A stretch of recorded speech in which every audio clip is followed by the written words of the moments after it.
Today, we'll talk about Florida Gators recruiting, the Gators men's basketball team's win over Oklahoma State, and what is next for them. And we'll wrap up by talking about the Florida Gators at the Super Bowl next week, only here on Locked On Gators. You are Locked On Gators, your daily podcast on the Florida Gators. Part of the Locked On Podcast Network, your team every day.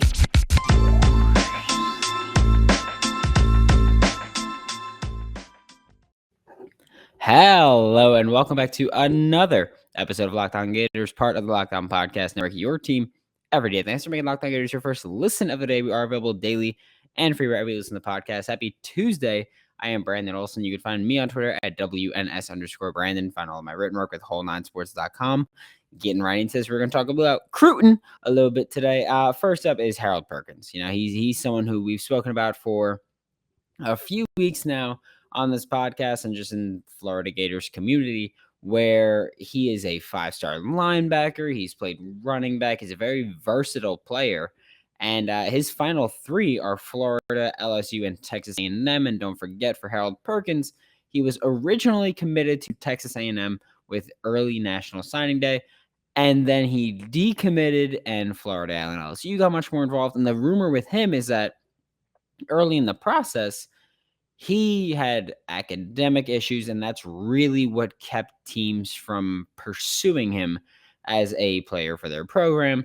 He's evidently gotten that fixed, or teams just stopped caring, but he's now a 5-star linebacker or 4-star, depending on where you look, and it's silly stuff like that. But he might be a Florida Gator, decommitted from Texas A&M, and I want to say they're not in the picture, because the rumor that I've heard was that Texas A&M told Harold Perkins with early National Signing Day, hey, you either sign with us now and commit to us now, or we walk. One, that's not how things work. Ultimatums, not the ideal way to find success. But also, two, Harold Perkins gave in and then ultimately decided not the best look. So it's really, to me, it's Florida and LSU. Those are the two schools that are legitimately in the running here. Right now, crystal ball predictions have him trending towards LSU, but I feel like at some point this year there was players trending towards Georgia and Bama, and those same players ended up coming to the University of Florida, if I'm not mistaken. So your crystal ball don't mean jack diddly squat to me, so I don't care about that. They've been wrong before. They'll be wrong again.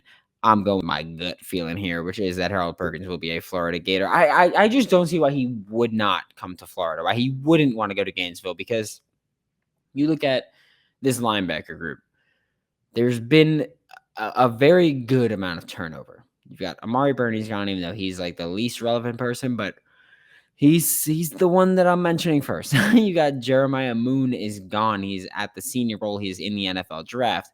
You've got Mahmoud Diabate is gone, and he is at Utah now, and the Florida Gators will see him in week 1. And Tyron Hopper is gone, and there's a lot that has happened at linebacker. Ventrell Miller came back, but he didn't really play last year, so a lot's happened at linebacker. And there's that open spot. There's Shamar James, the 4-star linebacker, who I've been very openly praising, and I still will. But there's still that play ability is there early on. That playing time is there and it's available. So Harold Perkins could step in as an immediate contributor in this defense. Scheme-wise, he'd be playing in one of the most versatile defenses in the country, and it would show off his complete skill set when he's looking forward to the NFL, because obviously he's a 5-star player. He's looking forward to the NFL at some point. Also, his position coach would be Jay Bateman, a guy who just last season was the defensive coordinator of a Power 5 school in North Carolina, and in the past couple of years, he's gotten linebackers to the NFL. So Jay Bateman's a guy where, I think when you add everything up, Harold Perkins has to be the guy. DJ Allen's the next player, who's a 4-star wide receiver. He's down to Florida and TCU, and he said that both of these schools are his dream schools. So for him, that's great. He's not really risking taking an L with who he chooses. But he did just follow his official visit to Gainesville, and it was nothing but great words and positive vibes and all that fun stuff. there's opportunity for DJ Allen to get on the field early at a position where Florida, well, they can use help. I talked about this last week. Florida, they need wide receiver help. They need someone who can be an alpha. And with his speed, he'll at the very least early on be a deep ball threat, a gadget guy in an offense that will be using motion frequently, will be throwing plenty of screens, will likely incorporate a good amount of jet sweeps where it's like, well, guess what? DJ Allen, I can almost guarantee he's looking for a spot where he can suit up early and contribute early. And the Gators are looking for an offensive playmaker that they could suit up early and let him run a little bit wild. So it could be a match made in heaven here. And the final player to talk about is Caden Story, and he's a 4-star defensive lineman. He was committed to Auburn before decommitting on January 16th. His final three are Clemson, Florida, and Auburn. He's basically 6'3", 280. It's a position where, we look at this defensive line and we're like, yeah, there's talent there. But is there really proven talent in Gainesville? There's Javon Dexter, but after that, it's like, who on this roster has consistently proven that they can be relied upon? And I don't think it's anybody really. I think you've got Javon Dexter, and on the interior defensive line, there's no one following him. You've got to be able to have multiple guys that can fill multiple roles. They've got to be on the field, and they can be at least viable as a run defender, at least viable as a pass rusher. And Caden Story could be that guy. And I hate putting that kind of pressure on a freshman.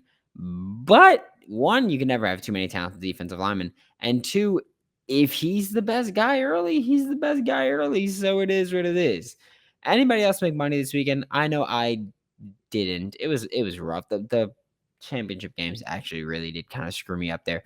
BetOnline is the fastest and easiest way to bet on all of your sports action. Obviously, Florida throwing quite a few wrenches, but the women's basketball team did cover against South Carolina, so that's great. But BetOnline even offers award shows, TV shows, and reality TV with real-time updated odds and props on almost anything you can imagine. It is the best way to place your bets, and it's 100% free to sign up. Head to the website or use your mobile device to sign up today and receive your 50% welcome bonus. BetOnline, your online sportsbook experts. Make sure you use promo code LOCKEDON. That's LOCKED, no space, ON with betonline.net for your 50% welcome bonus on your first deposit. The Florida Gators are now 13-8 on the season after beating the Oklahoma State Cowboys on Saturday in their little SEC Big 12 invitational. I don't know why I said little. That was a massive thing. But yeah, it is what it is. Florida has now beaten a team from every other Power 5 conference, which is like, take that with a grain of salt. Like, one of them was Cal, so yeah. I'm not gonna lie though.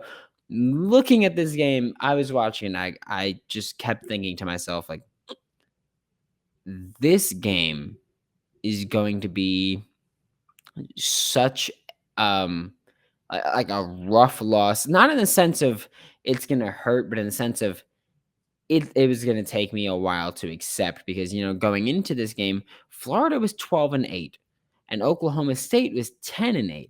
And it was like, well, I mean, yeah, 12-8 is better than 10-8. But at the same time, I just this didn't feel like a game where Florida should have lost, but could have, and that wouldn't surprise me. But getting beat down in the first half is not what I was prepared for. Like I said, like 45-32 at halftime.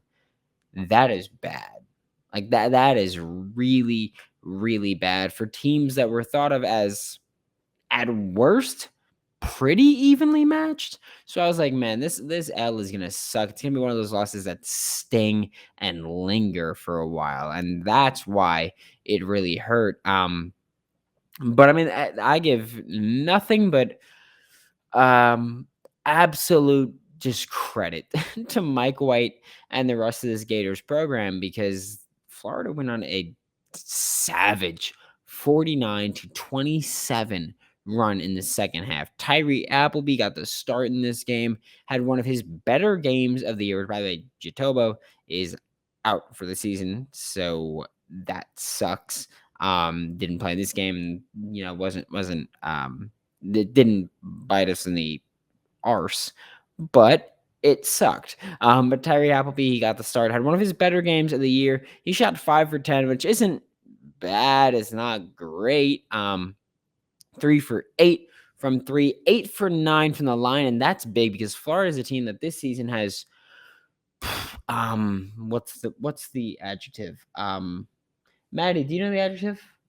It's poorly. That's the word I would use to describe Florida Gators shooting this season, whether it's from the free throw line or from behind the arc. But I mean, Tyree Appleby shooting 8 for 9 from the free throw line works out pretty well for Florida. Helps improve their free throw percentage, which has been, like I said, awful. A total of 21 points, 3 rebounds, 4 assists, and 3 steals. So a little bit of an all around game, but he was the alpha offensively on this team.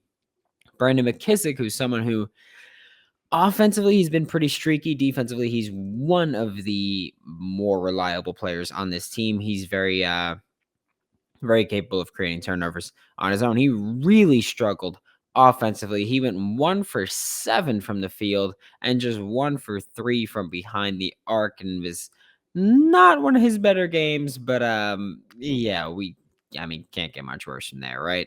We've also seen Myron Jones dial back his aggressive style because I don't know if you guys remember, but when he was a starting guard on this Florida Gators team, he was shooting 3 for 13, 2 for 12, 1 for 14 pretty routinely.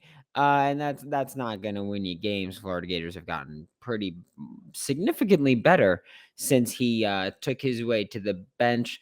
He's still shooting very inefficiently. He's been wildly inefficient the entire year, but at least as a backup, he has been less relied upon to create offense for this team, which thank the Lord that is the case, because Florida Gators would not be 13-8 right now if he was still starting and if he was still given kind of the green light to do whatever he felt like doing offensively. So thank the Lord for that. The Gators take on the Missouri Tigers tomorrow at 9 p.m. Eastern time in Columbia, Missouri. Not like the country Columbia, but yeah, like the state Columbia. Luckily for Florida, Missouri sucks, so that's a good term for them, which means it's definitely going to be a rough L for Florida. I'm very glad that I'm in a state where gambling is not legal, because I can't lose money on this game at that point. So that's where we're at with it. The Tigers are 8-12 on the year, 2-5 in the conference, and they're on a 3-game losing streak, including a 1-point loss to number 1 Auburn, which really, that game just sucked. That team is so wildly overrated. And included a 67-50 loss on Saturday against number 23 Iowa State, which is a much more justified loss because at least that team was actually good at basketball and didn't get by on beating a bad Florida team, a bad LSU team with their backup quarterback, with their backup point guard, which they lost one of those games, by the way. So at least it was not an insult to you, Dylan. It's fine. So at least the losses for Missouri are justified. The Gators are, however, also 1-4 on the road this year. Granted, they've had a little bit of a tough schedule, but just don't expect a good game. It's not a good Missouri team against not a good Florida team on the road, which is already an even worse Florida team. So that's going to be very pretty, I'm certain of. Today's episode is brought to you by Rock Auto. With the ever-increasing number of makes and models, it's now impossible for your local chain auto parts store to stock all the parts you need. Why endure often pointless and seemingly just intimidating questioning of, is your Odyssey an LX or an EX? I hate you. And wait while the person behind the counter is ordering your parts on their computer, looking through everything, asking you a billion questions that you don't know the answer to, choosing the only brand their warehouse happens to carry. Real coincidentally, you have computers with access to rockauto.com at home and in your pocket. Save time and money when using Rock Auto. Go explore their easy-to-use website where even I could do it, and I don't know a damn thing about cars. Go to rockauto.com right now and see all the parts available for your car or truck, right locked on in their How Did You Hear About Us box, so they know exactly who sent you with amazing selection, reliably low prices, and all the parts your car will ever need. Visit rockauto.com right now. And like I've spoken about before, and like I spoke about in the divisional round before this one, the Gators are guaranteed to have a Super Bowl winner in this season. The Rams and the Bengals remain. And fun fact, two universities, only two, have five players on active rosters right now. And those two universities are Florida and LSU, which is obviously way less relevant. No one cares about them. But Florida has five Gators on active rosters. On the Rams, you have Van Jefferson, who has been a tremendous wide receiver 3. He's played more snaps at times than Odell Beckham Jr. because oftentimes the Rams like to go with condensed sets, and Van Jefferson is left blocking people, and Odell, physicality isn't his strong suit. So Van Jefferson comes in as a blocker, a reliable route runner. I want to say sure-handed receiver, but we've seen him not do that at all. But Van Jefferson has been a very reliable option in this offense for the most part. He's been available when called upon. And Brandon Powell is the other Florida Gator on this Los Angeles Rams roster, where he's a receiver, receiver in quotes, but he has been completely invaluable to this special teams unit. He's become one of the better return men in the NFL, and he is just relied upon consistently. I know sometimes they put in Cooper Kupp as more of a sure-handed option or whatever it may be, but Brandon Powell is one of the better returners in the NFL, and I don't even think you could really debate that too much. I think he's tremendous at his job, and it's a crime that he wasn't properly used before joining the Rams later in the year. And then the Cincinnati Bengals have 3 Florida Gators on their roster. 2 of them don't really play much, if at all. Vernon Hargeaves III is one of them, who is, of course, a corner who was drafted after Eli Apple. Both of them kind of suck right now. So both busts drafted, same draft, right after each other. Really fun stuff.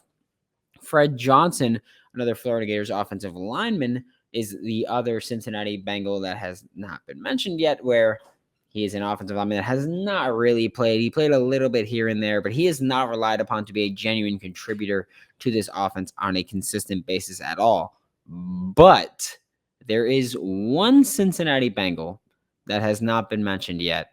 He is the last Florida Gator in the Super Bowl. He is also by far the best Florida Gator in the Super Bowl. And he filed a trademark right before the AFC Championship. His name? Money Mac Evan McPherson has been one of the better kickers in the NFL overall this year, the best rookie kicker in the NFL, and he has been just phenomenal throughout the playoffs. And I think you can make the case, and honestly, I don't even think it's a case. I think it's just a fact that you can maybe argue against sometimes, but the huge majority of people will argue that Evan McPherson is the best kicker in these entire NFL playoffs. And if he continues to be on his trajectory where he's at now, he will very quickly be thought of as a top 5 to 8 kicker in the NFL. He's just as clutch as can be, as confident as can be, by telling Tommy Townsend after the Bengals beat the Chiefs in Week 18, you know what? You can keep my jersey from this game. I will keep my Super Bowl jersey. Saying that on a team that hasn't won a playoff game in 31 years, and then making it to the Super Bowl, including the time where he said, "Boys, guess we're going to the AFC Championship," is one of the most baller postseasons that you could ever seen from a kicker. And Evan McPherson is here to continue to show his absolute dominance as a kicker. And I know a lot of people gave him a little bit of flack when he entered the draft because he had another year of eligibility. And it was like, well, should he go? Should he not? The Bengals drafted him. He became a superstar special teamer and possibly a Super Bowl champion. Thanks for making Locked On Gators your first listen of the day every day. We are available daily and free wherever you listen to podcasts. We'll be back tomorrow to talk more about Florida Gators, maybe Senior Bowl stuff. Who knows? be sure to listen to Locked On Auburn because he's drinking a drink without the lid on, staring at me backwards head. It's really intimidating right now. So just please listen to Locked On Auburn. I'm scared of Zach. For Locked On Gators, I am Brandon Olson. Don't forget to follow me on Twitter at WNS_Brandon. You can find all of my written work with Whole Nine Sports. That is WHOLENINE Sports. And I will see you all tomorrow.